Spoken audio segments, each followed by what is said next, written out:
Hello YouTube, this is Charlie426, and today we have the review of the High Grade Universal Sentry Byarlant Isolde. This is a premium Bandai kit, or P-Bandai kit, that has been announced about 2 to 3 months ago. I ordered this 2 months ago, and it arrived to my house yesterday. So this is one of the latest premium Bandai kits that you would be receiving at this point. Alright, first of all, as you may know, I already did a review on the Byarlant Custom and the Byarlant Unit 02.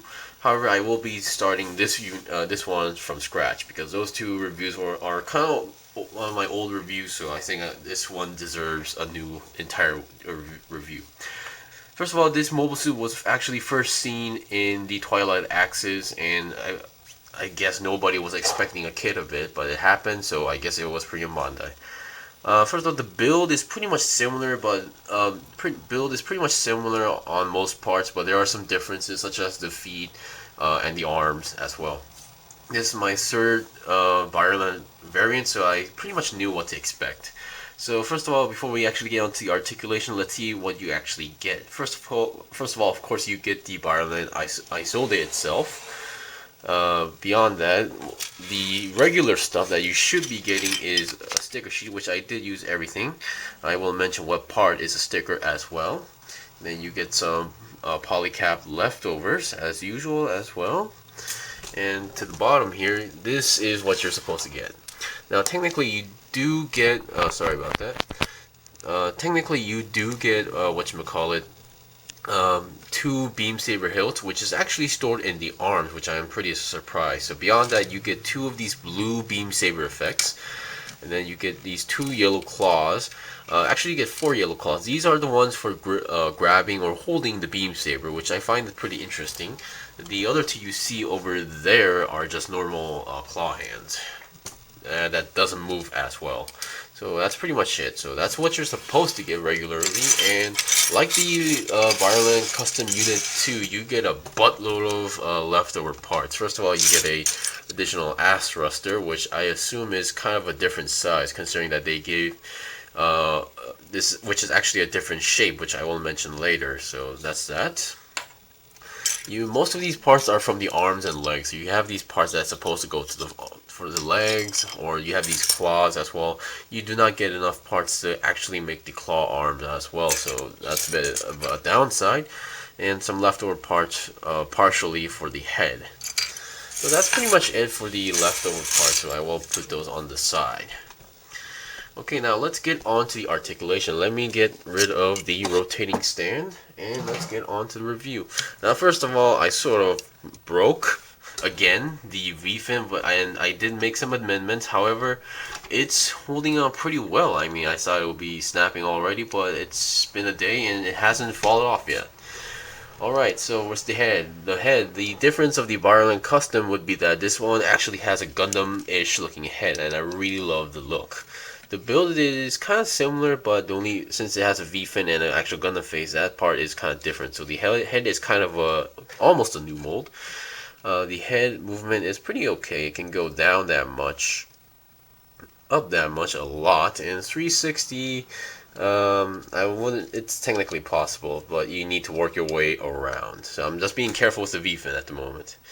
The eyes are a sticker, and then on the back of the head there's also another sticker as well for the back head camera right over there. And once again, being a Byarlant variant, it's kind of tricky to balance the kit because all of its like wide body design and a little bit back heavy, if you ask me. But once again, I really love the head. I really loved how the fight that the Byarlant Isolde was in, to the point where it chops off or cuts off its own leg to fight even longer. So that was really impressive.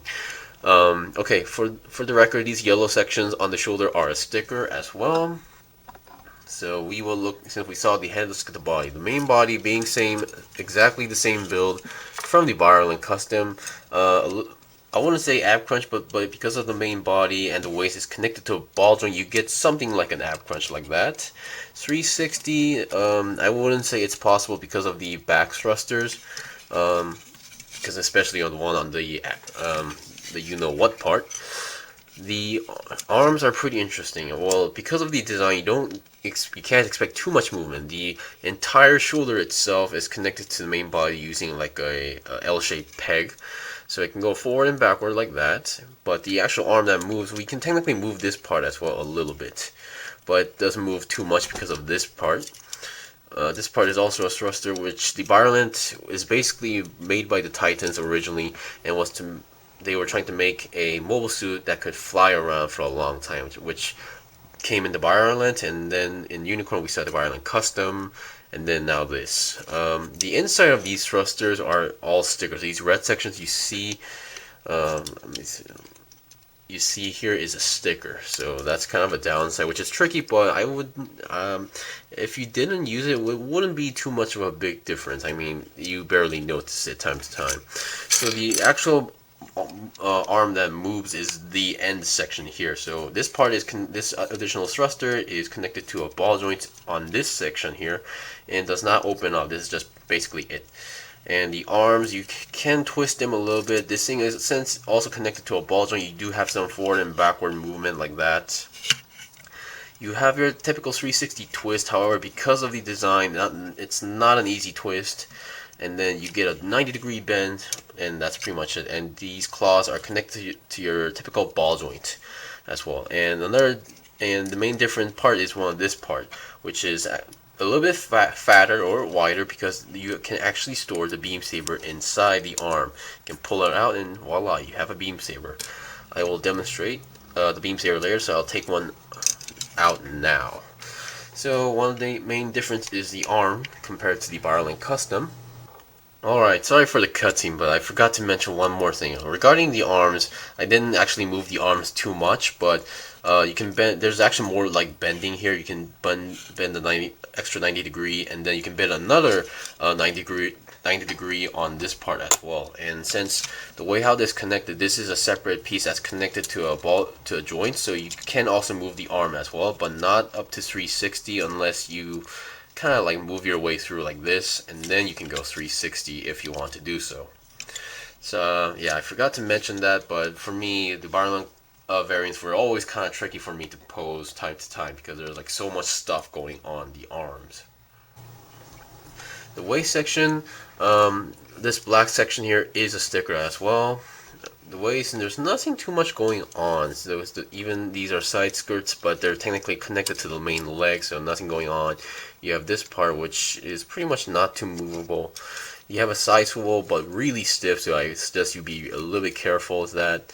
And the legs do not go to the side too much. Well, it does. It barely moves. And then the leg itself can go about front to the front, about 90 degrees, and then has, well, it feels like a double joint, but 90 degrees is as far as it goes because of the design. And these parts would look like it would move, but they do not at all. Now, one of the main difference is the feet. Now, for the Byarlant Custom, you would have this claw-looking back feet or ankle. You get like this roundish, fat flat feet. So I thought this would help or support the kid more better, but not exactly, since the back unit is just way heavy. So as you can see, I'm trying to balance the kit by like tilting it to the front. So for the back side, it's pretty much identical as the original Byarlant Custom. You have all these side thrusters and stuff. You have these parts will open up. So if you already bought the Byarlant Custom, you sort of know what to expect. As mentioned, the ass thruster is kind of different shape, and you do not actually get a sticker for these, because I believe you would have gotten a black sticker to cover this part up, but oh well. And that's pretty much it when it comes to articulation. So for this kid, posing is not too easy because of its entire bulkiness. And there you go. That was kind of tricky for me to balance. And for the feet itself, you do have these bending toes effect, and these yellow sections are also a sticker. So the Byarlant Custom itself was already sticker heavy, so their premium Bandai variants are no exception as well. Okay, so that's that, and they're also connected to a typical ball jointed feet, so just letting you guys know. Okay, that's pretty much it. Now let's get its only weapon that I can actually carry. So I'm going to only demonstrate one. You have these claw hands, and you can see that you have these like teeth or like this section where you can see that there's like this molded in tilt thing, and you can see the beam saber has these extra pegs going out from the side. What you're supposed to do is, and also the way how this holds it is that the two claws has to go inside. So you do this and then you plug it in, match the hole, and there you go. It has a firm connection. Connect the beam saber, and there you go. Because of the design of the beam saber, you have to go from bottom to up. And the way how you connect it is pull out a claw. This claw does not move at all. And then connect the beam saber. And there we go. Now keep in mind, because the arm design, you have to like bend it like this in order to do more decent poses. Most of the time we see the Byarlant Customs or Byarlant variants like doing their arms like this, so you cannot bend it forward. You have to twist it and then bend it.